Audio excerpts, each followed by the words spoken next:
pizza tastes good. You've never seen a place like ShowBiz Pizza Place. Will serve you a pizza second to none. So come for pizza, stay for the fun. Before Chuck E. Cheese conquered America's strip malls, there was ShowBiz Pizza Place.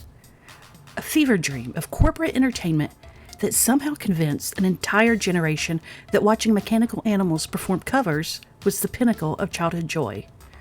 We paid money for this. Our parents drove us there willingly, and for reasons we're still unpacking in therapy, we begged to come back.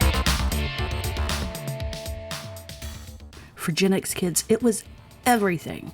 Terrifying, ridiculous, and somehow perfect. The second you crossed that doorway, reality bent. Every sense went into overdrive. Pockets rattled with greasy tokens. Air thick with fryer smoke, melted cheese, and the faint electrical burn of overworked arcade machines. This was chaos disguised as childhood freedom.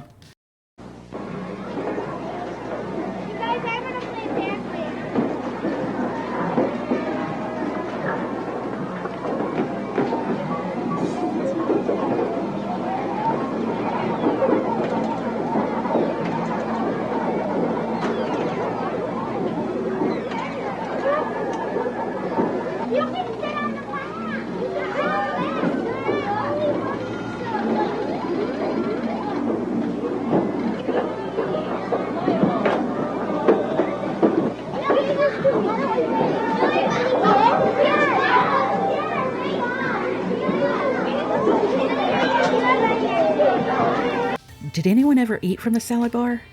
That remains one of ShowBiz Pizza's greatest unsolved mysteries. ShowBiz Pizza wasn't just marketing to children. They were selling parents 2 hours of supervised neglect.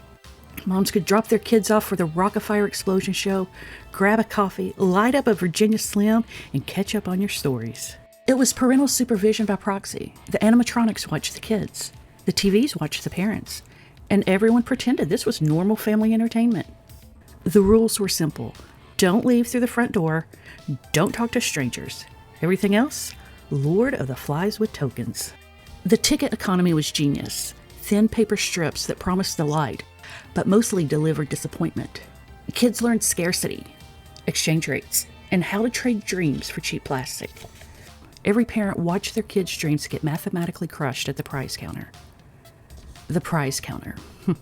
A monument to capitalism's cruelest joke. 1 ticket got you a Tootsie Roll. 10 tickets, a spider ring. 100 tickets, a pencil eraser shaped like a hamburger. But the top shelf? The top shelf had a Nintendo, a portable radio, a basketball, items that required 10,000 million bazillion tickets. Items that would cost roughly $347 in tokens to win legitimately. We did the math. Even the most skilled 8-year-old skee-ball prodigy playing for 6 straight hours might accumulate 2,000 tickets. The Nintendo required 15,000.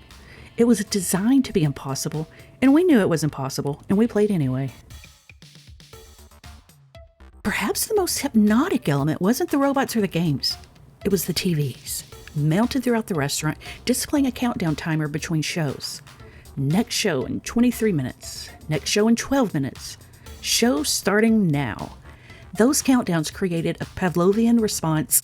Children would abandon games mid-play, pizza slices half-eaten, racing to claim the best seats for a show they'd already seen 17 times. The countdown wasn't just information, it was behavioral programming. And when those numbers hit 0, when those curtains finally opened, every conversation stopped. Every parent looked up from their soap opera. For however many minutes, ShowBiz Pizza achieved what few entertainment venues ever manage: complete, unified attention. And then, across the room, the main attraction, a band of animatronic animals, equal parts entertainment and nightmare fuel. They sang, they twitched, they stared straight through your soul, and we kept coming back for more. The Rock-afire Explosion, animatronic performers designed by Aaron Fechter, a man who clearly understood that the line between wonder and terror is thinner than most people realize. But let's examine this lineup more closely. A lounge-singing gorilla, a cheerleader mouse, a surfer bear, a hillbilly bear, a space dog, and a comedian/ventriloquist wolf. What kind of psychedelic hallucination produced this particular collection of childhood entertainers? The genius or the horror is that it worked. Maybe showbiz was the ultimate Gen X experience. Learning to smile and applaud while everything inside you screamed danger. Training us for a lifetime of corporate meetings, family gatherings, and social situations where we need to perform happiness while our instincts told us to flee.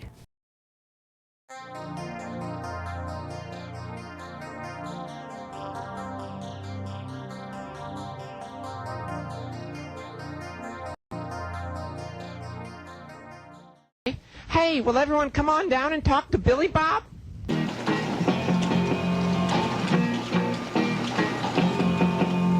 Johnny is a joker. He's a bird. Billy Bob Broccoli, the frontman. Our Southern fried mascot. Friendly on stage, notorious off it. A hillbilly bear whose programming included an alarming number of references to drinking and questionable life choices. After the curtain closed for good, Billy Bob spiraled. 7 moms, 8 kids, no child support, and a rap sheet. Busted for running a meth lab along with Looney Bird out of Smitty's. And somehow still doing country covers for spare change. Sometimes you're gonna have some teenagers that think it's really funny to talk dirty and rude at you. Well, I'll tell you what, partner. I was the king of family entertainment, and now some slick city rat done stole my job. 8 kids, on parole. Me and Looney got busted running a meth lab out of Smitty's. I tell folks I'm a community chemist now and wink, but the county court ain't buying it. My ex-wife took half my residuals in the divorce. She said I was emotionally unavailable. No shit, Jolene, I'm a robot hillbilly.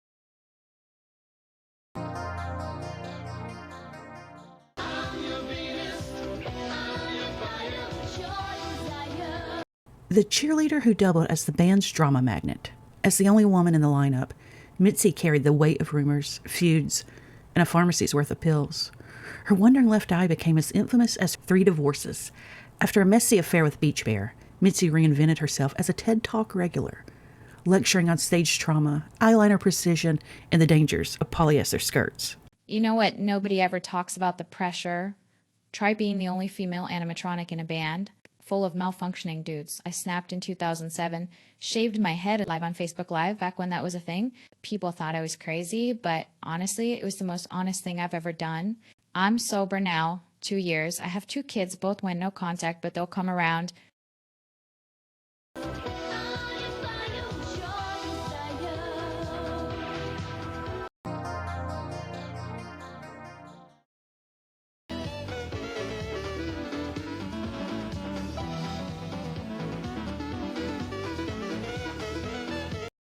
Fats Geronimo, the soulful keyboardist with a taste for vice. His claim to fame, a gambling addiction, a failed lawsuit against showbiz for secondhand smoke, and an ego permanently bruised by Mitzi's betrayal. Today, Atlantic City dives, mumbled Neil Diamond covers, a man clinging to his last sack of losing scratch-offs. I lost the lawsuit to showbiz about secondhand smoke. Speaking of which, you got a menthol on you, man. Mitzi, no, I ain't gonna go there. Everybody wants me to spill the beans on Mitzi. And no, I ain't taking no damn paternity test either. You know what the is? I'm a better musician now than I ever was at showbiz. Pain teaches you things, man. Real pain, not that make the children happy. I play the blues now, real blues, cause I lived them. Now let me get this straight. Put the lime in the coconut you drink and hold up. Put the lime in the coconut you drink and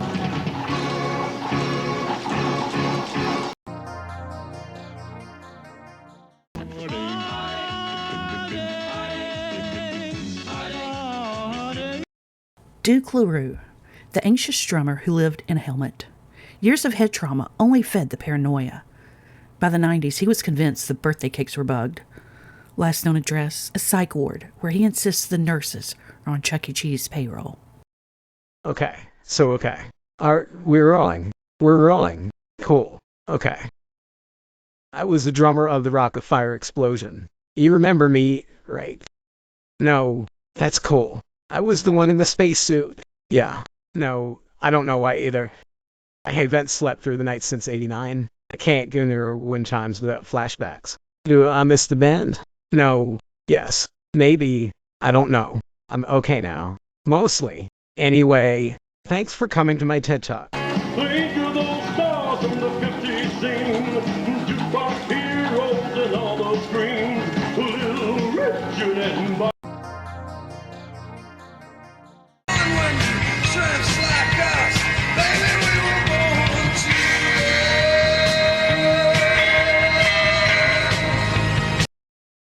Beach bear. If Malibu stoners aged poorly, you'd get beach bear, running a weed farm and dodging the IRS. Occasionally spotted at reggae festivals. Mitzi comes and goes, so does his memory. I run a nudist pot farm, dodge the IRS, and spend more time avoiding humans than engaging with them. Surfing. Life's mostly chill until the neighbor calls the cops again. But hey, if you gotta be paranoid, might as well be high as I don't know, man. All I know is I'm never playing Surfin' USA again. That song is dead to me.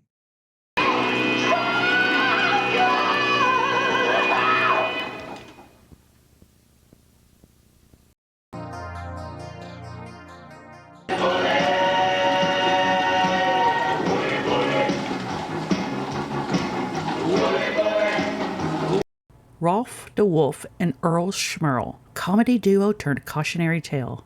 Earl finally sued for harassment. Rolf now works at Dick's Last Resort, weaponizing dad jokes on tourists. Earl's in therapy, billing hourly for every punchline he never wanted to deliver. You want to know what happened to me? It'll tell you what the happened. Censorship. That's what. Corporate censorship. This country used to have balls. We let comedians speak the truth. You know who really turned on me? Earl. He filed a restraining order. Unbelievable. Earl. Try bleeping that, mother.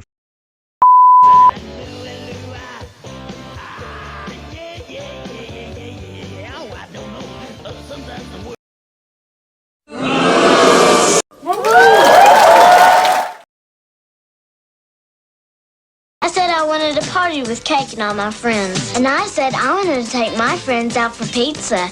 And I wanted to go somewhere with a bunch of neat games and rides. So we did it all at ShowBiz Pizza Place. We got everything you need for a great party. Fun rides and terrific pizza. They ought to call it ShowBiz Birthday. That's right, Tommy. And for your birthday at ShowBiz Pizza Place, you'll get a big, delicious ShowBiz birthday cake delivered personally by Billy Bob himself. Pizza and party hats for you and all your friends, and a special birthday gift. But wait, Tommy, that's not all. A birthday song just for you, performed by the one and only Rock-afire Explosion. Pretty neat, huh? Showbiz and birthday parties. The ritualistic gathering where American parents willingly subjected their children to what can only be described as performance art meets psychological experiment. If Showbiz sold anything, it sold the perfect birthday pizza, a pitcher of syrupy soda, and front row seats to watch mechanical animals perform songs about friendship and good times while your child questioned everything they thought they knew about reality. It was magic and it worked. Some kids loved it, some were creeped out. Most left with cake on their shirts and a memory that stuck. A child's dream.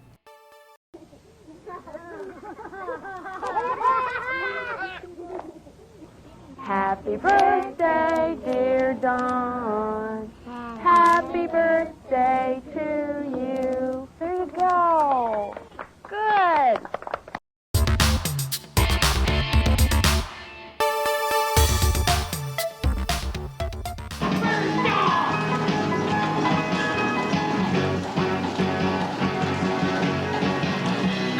Aaron Fechter wasn't just building animatronics. He was crafting an experience that pushed boundaries while remaining fundamentally safe. A generation that had revolutionized entertainment in the 60s wasn't about to create boring children's shows in the 80s. It was ambitious, it was unprecedented, and it worked because Fechter understood that children are far more sophisticated than most entertainment gives them credit for. The brilliance is that it challenged us. Despite every fairy tale expectation, we sat there. We watched. We learned that maybe the wolf wasn't always the villain. Maybe the gorilla could be gentle. Maybe our assumptions needed updating. Perhaps that was the real gift of ShowBiz Pizza, teaching Gen X that things aren't always what they seem, that sometimes the scary-looking wolf just wants to make you laugh, training us to look beyond surface appearances and give new experiences a chance. Flip that baby right on it. Oh, Yeah.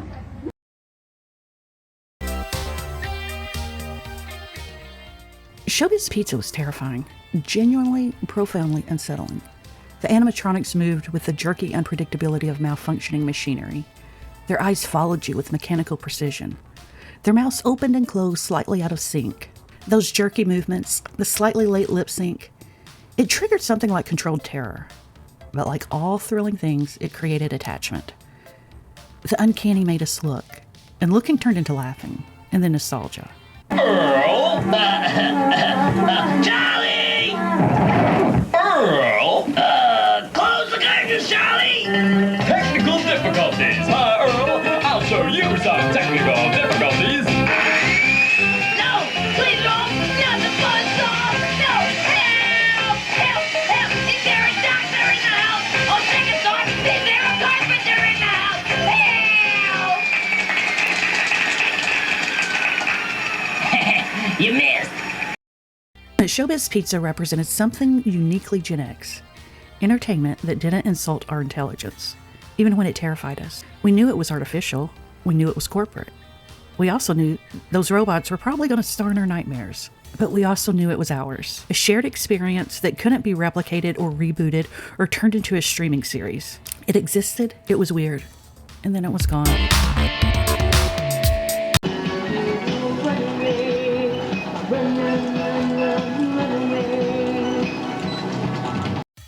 ShowBiz bowed to the corporate tune. Chuck E. Cheese swallowed the brand, sanitized the show, and the Rock-afire exploded into silence. Animatronics were sold, scrapped, or boxed and forgotten. Here's the truth. Those animatronics terrified us. Children screamed. Parents laughed nervously. Fats's stare followed you across the room. Mitzi's wondering eyes seemed to signal, leave while you still can. Even now when we replay the footage for our own kids, they look at us like we hallucinated the entire decade. When my kids saw these clips, they said, you had a scary childhood. And maybe we did, but fear was part of the magic. To sit there with a slice in one hand, a crumpled ticket in the other, and face down a robotic bear glaring into your soul. That was the Gen X childhood experience. Terrifying, ridiculous, unforgettable. ShowBiz Pizza, equal parts dream and hallucination. And honestly, we wouldn't change a thing. So the question, was ShowBiz nightmare or magic?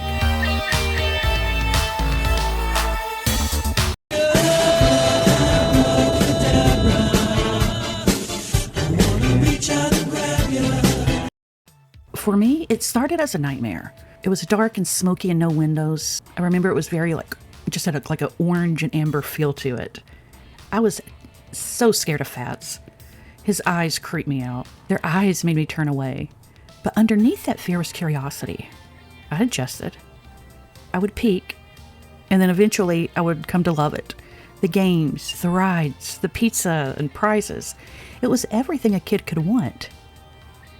Not everyone could go to Disney, but this felt just as big. The $9.95 special, that made magic possible for families. So my answer is definitely, ShowBiz was magic. So tell me, was it nightmare or magic for you?